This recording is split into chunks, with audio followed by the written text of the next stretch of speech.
Hello everybody, welcome back to another video in the CKA series.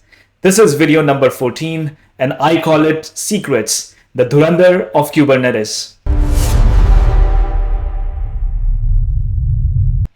This video draws parallels between the blockbuster Indian film Dhurandar and Kubernetes Secrets to make the concepts easier to understand. If you have watched Dhurandar, great, you will instantly connect. If you haven't, then no worries. You will still be able to understand it thoroughly because it's all just common sense. In the last video, we unlocked config maps, Kubernetes' way of storing everyday information. But now we are opening a door that guards something far more sensitive. Passwords, API keys, SSH credentials. Welcome to Secrets.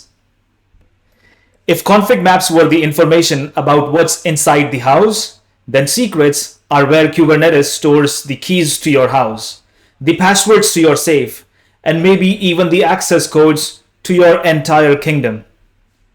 Now here's the real question. If Kubernetes is running thousands of applications, how does it stop the wrong person from opening the wrong door? How do you protect your secrets from unauthorized access? To understand that, we need to stop thinking like engineers for a moment and imagine Kubernetes as a massive residential colony. A colony with houses, security offices, security gates, private lockers, restricted zones, and some doors. They should never be opened by everyone. By the end of this video, you won't just understand Kubernetes secrets, you will see them. So inside this colony, there is a security office managing all information. Now here's the interesting part. This society office stores two kinds of information. First, general information.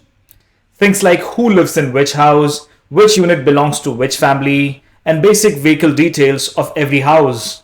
This is general information. And yes, all residents or even outside visitors in the colony can access this when needed. This is where your config maps are stored.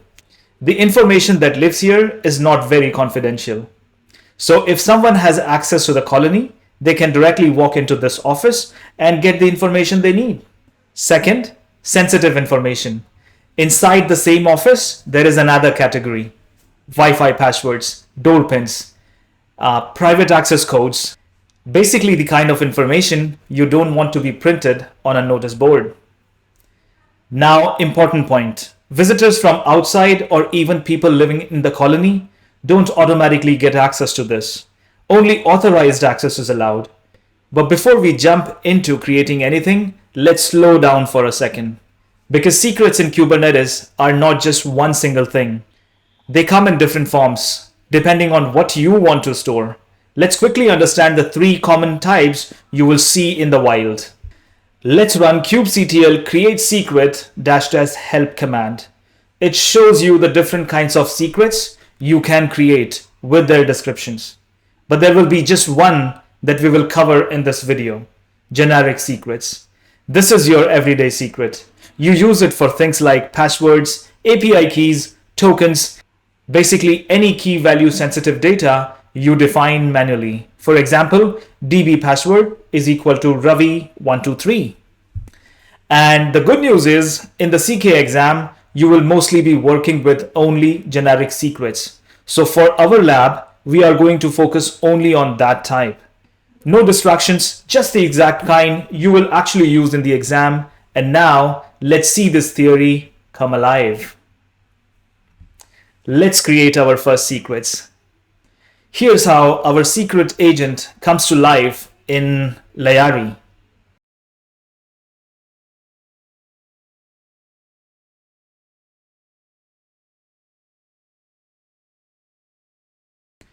Now there it is. Now let's check it using the kubectl get secrets command and kubectl describe secrets command.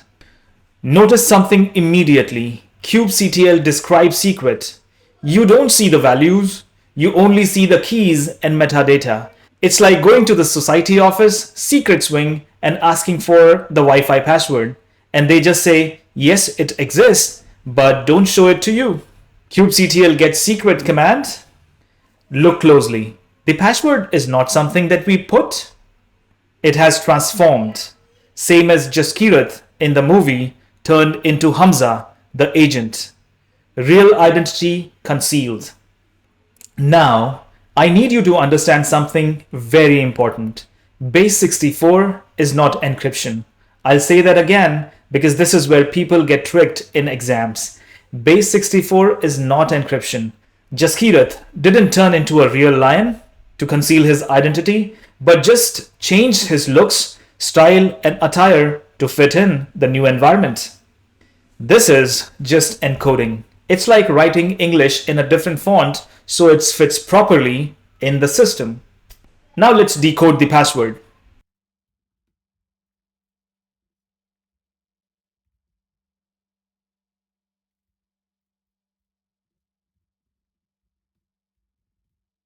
And there it is, plain text password.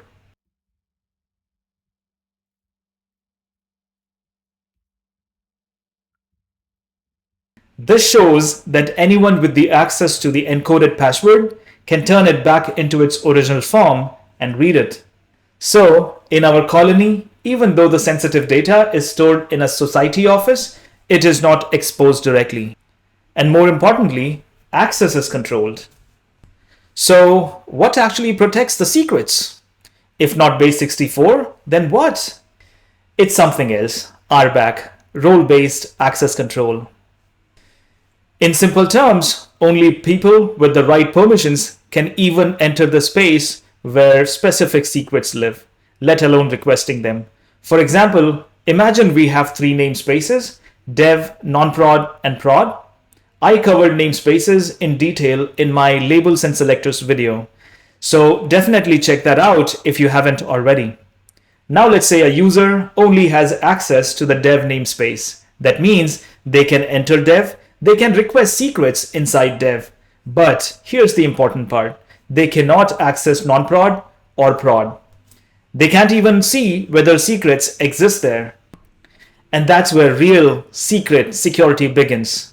It's not just about hiding the password. It's about controlling who can even reach the room where that password is stored. If you are not in the list, you don't get to enter the room. Now let's connect the secret to a pod.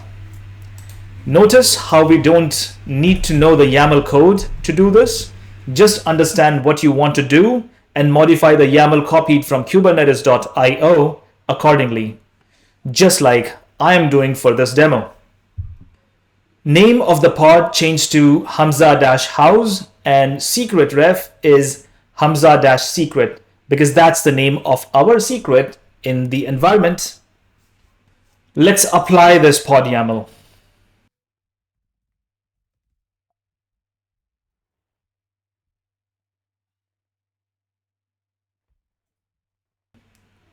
Done. Let's go inside the container and look for the sticky nodes on the fridge, the environmental variables. You see plain text values, meaning inside the house, application sees the secret values in clear text. But when not in the house, Kubernetes secret displays their base 64 encoded values. This method is like the old Bollywood spy movies, where the secret agent is a little too fearless, almost careless. He sticks the secrets as sticky notes on the fridge in his house, even frames them as pictures on the wall. Method number 2, mounted files. Just like config maps, we can present a secret to a pod as a volume and then mount it inside the container. Like placing a secure table of sensitive documents exactly where the application can go and read them when needed. In our case, the table containing our secret file is at /etc/secret volume. And this read-only flag is very important because your app should only read the secrets, not edit them. So when you mount config maps or secrets into a pod, make sure you set them as read-only. That way, even if something inside the container goes wrong, nothing can accidentally modify them. Imagine what would have happened if the diary that Hamza maintains in Dhurandar somehow changed the name of Bade Sahab to Jamil Jamali. Chaos, isn't it? It would change the whole story and the outcome of the movie like this.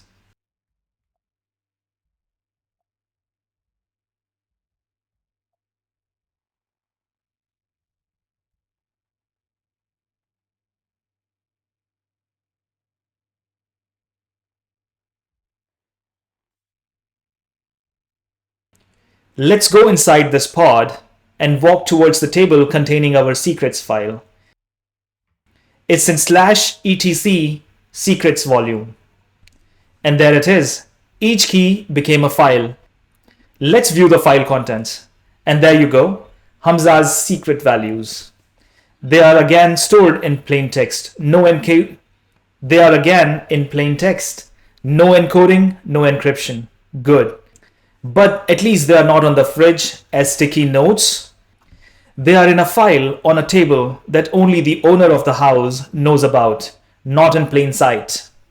Now, instead of loading everything from a secret, you can extract a single value and inject it into your application. Let's do that. Easy. Copy the right YAML from the Kubernetes IO and modify it like this. Name of the pod, Hamza-single key house, and secret key ref is again Hamza's secret, as that's the name of our secret. And the key that we will be extracting from it will be kingdom password. So now your application sees a normal environmental variable, kingdom password, and only that. It has absolutely no idea about the other key exists in the secret. That's clean separation of responsibility.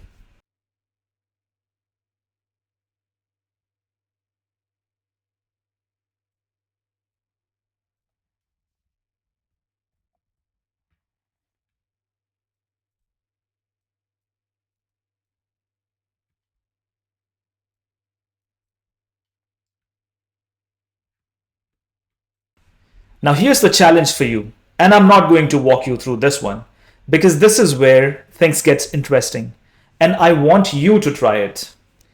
Take the exact exercise we did in config maps. Try creating a pod that uses a wrong secret that doesn't exist, and then apply it. And observe what happens. Yes, it will fail, but more importantly, look at the error message carefully. You should notice something important. The error should clearly say secret not found, not config map, not something vague. It tells you exactly what's missing. Kubernetes is actually giving you a clue if you pay attention. As said earlier, one failure can teach you more than 1,000 successes. I don't want to do this part for you. This is your exercise. Try build it yourself in your lab. If you get stuck, comment below. I read every single comment and will help you. And if you haven't set up a Kubernetes lab yet, this is your moment. Go watch video number 4 in this series and set it up first, because Kubernetes only feels hard until you install it once and start playing with it. Link is in the description. So in our colony model, config maps is equal to public colony information. Secrets is equal to private Wi-Fi codes and access codes to the room hiding 60,000 crores. Config maps and secrets both are stored in the same society office, but secrets are handled with more caution and access is strictly controlled by permissions. Now you just don't understand secrets. You know who's the real Dhurandar of Kubernetes is. You also know how they actually reach the application inside the pod. And more importantly, you have seen both ways of doing it and which one is safer when things go wrong. So think of this like this. You can stick config maps data on a fridge, always visible, always accessible. Or you can keep secrets tucked away securely, where the application goes and reads them only when he needs to. And now you know one of these things is clearly built for safety, not just convenience. If this made Kubernetes Secrets finally click for you, drop a like. It really helps more learners find this series. Subscribe, because I'm breaking down Kubernetes into real-world systems so beginners stop fearing it and start understanding it.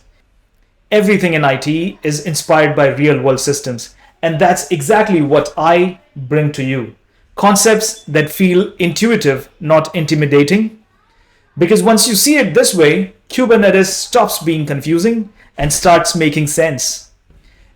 In the next video, we are going to demystify volumes and see how they actually connect with pods and containers. Because once you understand that part, Kubernetes stops feeling like separate pieces and starts looking like a complete living system.